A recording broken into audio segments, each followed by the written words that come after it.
ഇന്നത്തെ സാഹചര്യം എന്തു തന്നെയാണെങ്കിലും ഈശോ ക്രൂശിൽ ചെയ്തു കഴിഞ്ഞ ആ പ്രവൃത്തിയോട് ചേർത്ത് കർത്താവിന്റെ പ്രവൃത്തിയിൽ ആശ്രയിച്ചുകൊണ്ട് ഈശോയിൽ വിശ്രമിക്കുന്ന ഒരു ആത്മാവിലേക്ക് പരിശുദ്ധാത്മാവിന്റെ അഭിഷേകം നിറയപ്പെടുന്നു. എന്നെ കേൾക്കുന്ന ചില തകർന്നിരിക്കുന്ന അവസ്ഥയിലൂടെ കടന്നു പോകുന്നവരോട് പറയട്ടെ, ഈ തകർച്ച നിന്റെ ഉയർച്ചയ്ക്ക് കാരണമാകും. കർത്താവിൽ ആശ്രയിക്കുന്നവർ വീണ്ടും ശക്തി പ്രാപിക്കും, അവർ കഴുകന്മാരെ പോലെ ചിറകടിച്ച് ഉയരുമെന്ന് യെശയ്യാ പ്രവാചകൻ പറഞ്ഞിട്ടുണ്ട്.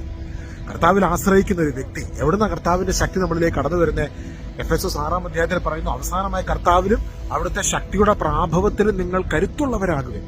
ആ കരുത്ത് നമുക്ക് ലഭിക്കുന്നത് ഈശോയുടെ കുരിശിലെ പൂർത്തീകരണ പ്രവൃത്തിയുടെ ശക്തിയാലാണ്. ഈശോയുടെ കുരിശുബലിയിൽ നമ്മൾ ആശ്രയിക്കുമ്പോഴാണ് കൃപയുടെ വലിയ അഭിഷേകം നമ്മുടെ ജീവിതത്തിലേക്ക് നിറയപ്പെടുന്നത്.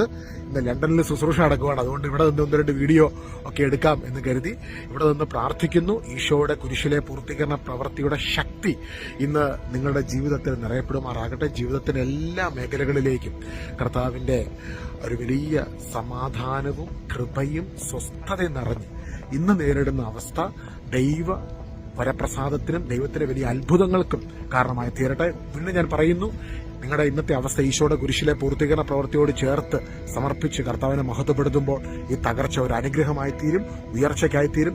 ചിലതൊക്കെ ജോലിയൊക്കെ നഷ്ടപ്പെട്ടിരിക്കുന്ന ഒരു അവസ്ഥയാണെങ്കിൽ, അല്ലെങ്കിൽ ചില സാമ്പത്തിക തകർച്ചയിലൂടെ ആയിരിക്കും, രോഗാവസ്ഥയിലൂടെ ആയിരിക്കും. ഈശോ ക്രൂശിൽ സകലതും ചെയ്തു കഴിഞ്ഞു എന്ന് വിശ്വസിച്ച് കർത്താവിന്റെ കുരിശിലെ പൂർത്തീകരണ പ്രവർത്തിയിൽ വിശ്രമിക്കുക. ദൈവം നിന്നെ ഉയർത്തും. കർത്താവിൽ ആശ്രയിക്കുന്നവർ ശക്തി പ്രാപിക്കും. God bless you.